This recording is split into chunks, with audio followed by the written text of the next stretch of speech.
Let's take a look at another type of compression. So, in general, you add compression and EQ to every track in your mix. It might not be a lot, but little bits of compression all put together add up to a lot. Now, in this session, I've added a submix master track and a master fader track so I can control the volume level. This track is actually quite loud compared to my voice, so I have lowered the overall volume by about 11 decibels. On this submix master track, I have 3 other compressors that we're going to take a look at one at a time. These are a different style of compressor. This is the BF2A, which is an emulation of the hardware LA2A compressor. In this kind of compressor, we don't have all the same controls. Instead, we have a switch to switch between compressing and limiting. We have a peak reduction, which is sort of like a threshold and input control all built into one. And we have a makeup gain control right here. We can also switch the meter from showing the gain reduction to showing the output with this knob. Let's hear it in action. I can adjust first the peak reduction. Now it's compressing more strongly. If I back off, the compression will be gentler.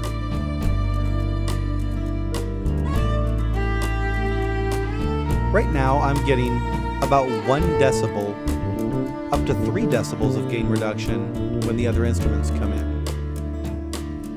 I might crank that a little more here. Now, because this plugin is on a submix master, I really don't want to get 6 decibels of gain reduction. That's too much. When it's on a submix channel, I am shooting for between 1 and 2 decibels of gain reduction. And that's what I'm achieving. Now I'll use the makeup gain to make up for those decibels I'm losing. And all I had to do was move it slightly, and you can hear an immediate difference in the sound. It sounds louder, brighter, punchier.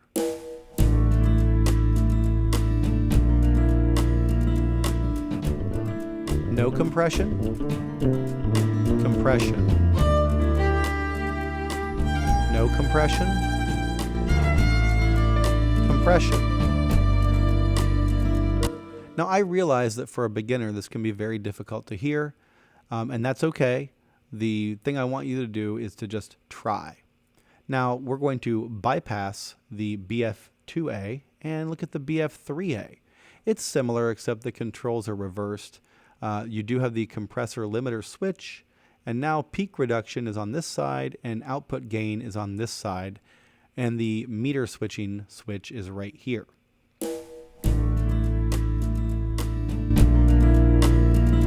You can hear a big jump in volume from this, so let's set it so it's a little more reasonable.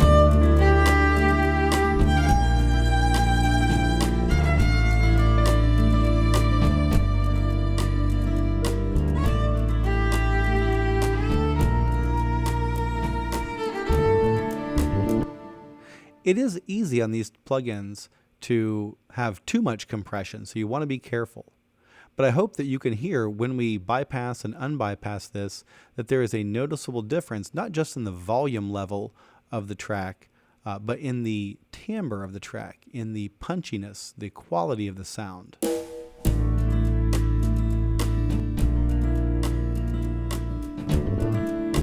If you apply the compressor properly, your sound will sort of jump out at you and sound more brilliant.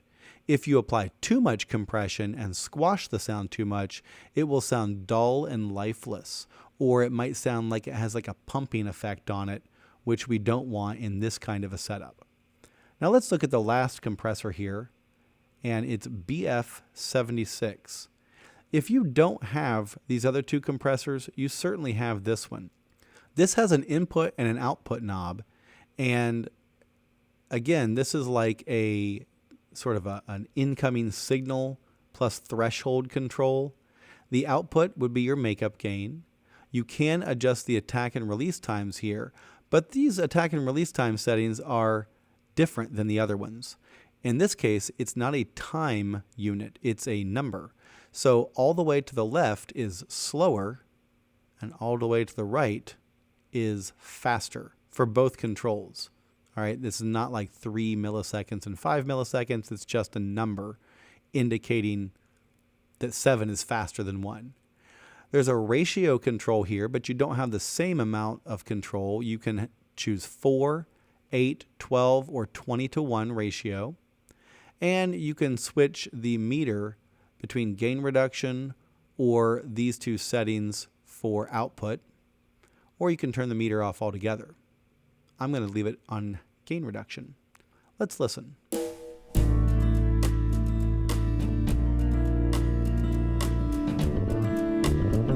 My compressor's way too fast right now. I'm getting too much gain reduction.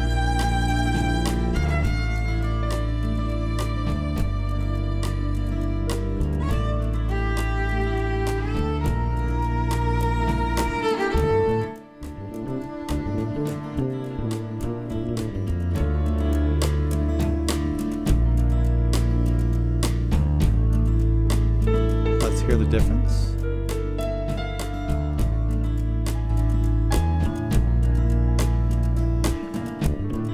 If you look at the master meter down here, you'll see that when I bypass and unbypass BF76, there's not a big jump in the volume level, but you do hear a difference in the quality and the punchiness and the perceived volume level of the track.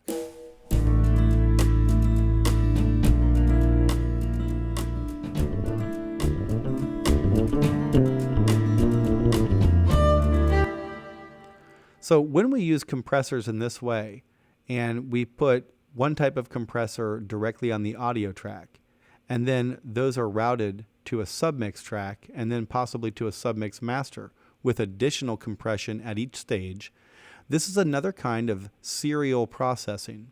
The compression happens at multiple stages along the signal path. That is preferable to having one compressor doing all the work in one location. In the next video, we're going to take a look at limiting.